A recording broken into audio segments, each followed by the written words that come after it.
Determine all the potential roots of 2x cubed minus 3x squared minus 5x plus 6. To do that, we'll apply the rational zeros theorem, which says that if p over q is a root of p of x, where p of x is a polynomial with integer coefficients, then p is a factor of the constant term, and q is a factor of the leading coefficient. Okay, so the constant term is 6. The leading coefficient is 2. So our possible p-values will be the factors of 6. So those are plus or minus 1, plus or minus 2, plus or minus 3, and plus or minus 6. The possible q values will come from the factors of 2. The factors of 2 are plus or minus 1, and that one's a bit curvy, plus or minus 1 and plus or minus 2.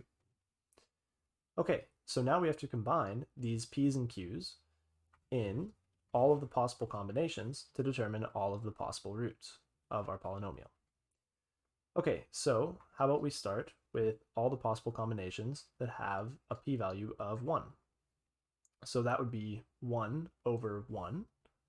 Keep in mind that that should be plus or minus. So plus or minus 1 over 1, or plus or minus 1 over 2. Okay, now let's move to the p-value of 2. So we'll do plus or minus 2 over 1 and plus or minus 2 over 2. So plus or minus 2 over 1, plus or minus 2 over 2. Now I'll move to the p-value of 3. So we'll have plus or minus 3 over 1 and plus or minus 3 over 2. Plus or minus 3 over 1, plus or minus 3 over 2. And then finally we'll move to the p-value of 6. So we'll have plus or minus 6 over 1 and plus or minus 6 over 2.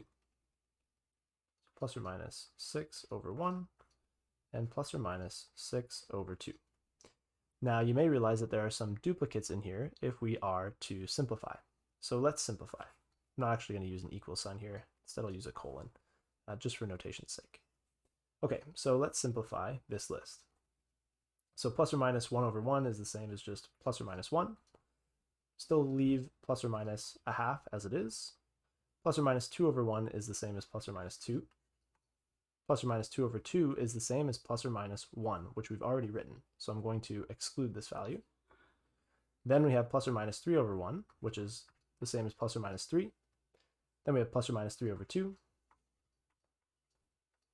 Then we have plus or minus 6 over 1, which is just the same as plus or minus 6. And finally, plus or minus 6 over 2, which is the same as plus or minus 3, which we already have written. So this is another duplicate. Okay, so this is our full list of potential roots.